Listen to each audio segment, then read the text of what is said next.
So you want a fruitless olive tree for your landscape. I'm gonna break down some options for you guys and show you how you can turn any fruit-bearing olive tree into a fruitless tree. Let's go.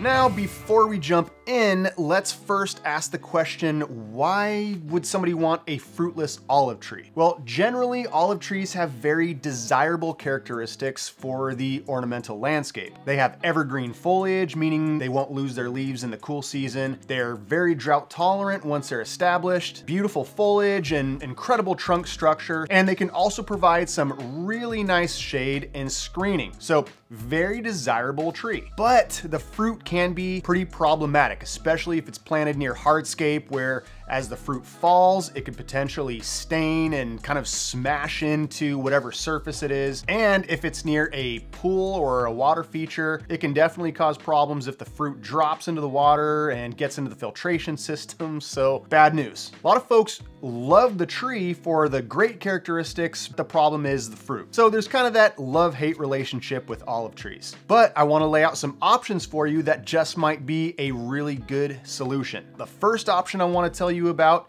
is the Swan Hill Olive, and that is a truly fruitless olive tree. This tree was actually discovered first in Australia by a UC Davis researcher. And from there, it gained popularity really quickly in the ornamental landscape community because there's no issue of falling fruit and the mess and maintenance that it can produce. Now, besides that, another great attribute of this tree is that it produces nearly zero pollen. So for those folks that have issues with seasonal allergies, this tree might just be a fantastic option for you. Now, a couple issues with the Swan Hill Olive that are definitely worth mentioning. There's only one nursery contracted to grow this tree, and that is Devil Mountain Nursery here in Southern California. They're a wholesale grower, so you have to be an industry professional to be able to buy direct from them. Otherwise, you're gonna have to go through a retailer that will have to purchase the tree for you, and then you purchase the tree from the retailer. So sometimes availability can become an issue. Also, because of this little trademark monopoly, the trees are also quite expensive. Now, another thing to note, the Swan Hill olives do grow very slowly. So if you're looking to get a really mature tree, either it's gonna be non-existent or you're gonna have to pay through the nose for it. It's gonna cost you an arm, a leg, maybe a kidney, who knows? But if this tree does check all the right boxes for you,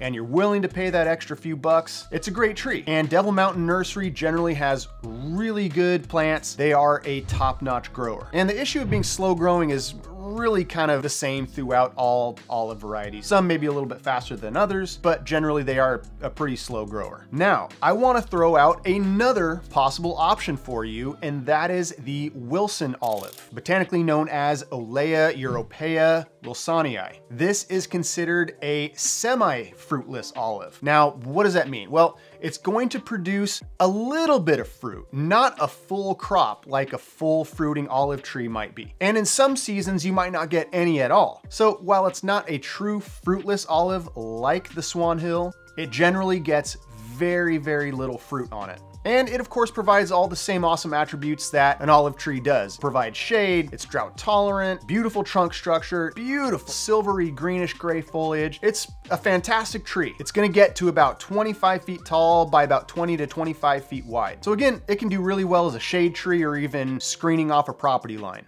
And like most olives, these are very drought tolerant once established. They're also deer tolerant and can take some coastal conditions. And also make sure to plant them in full sun for the best growth.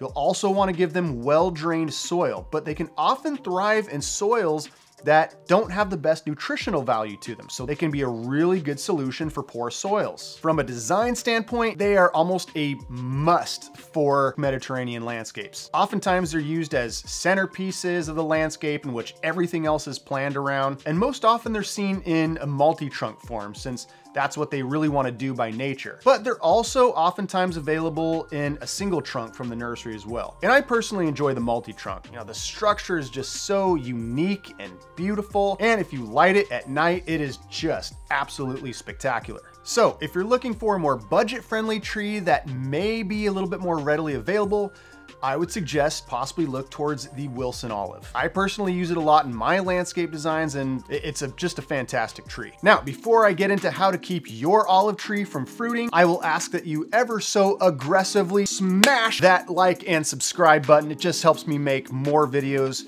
for your educational and viewing enjoyment. Thank you guys for taking a quick second to do that.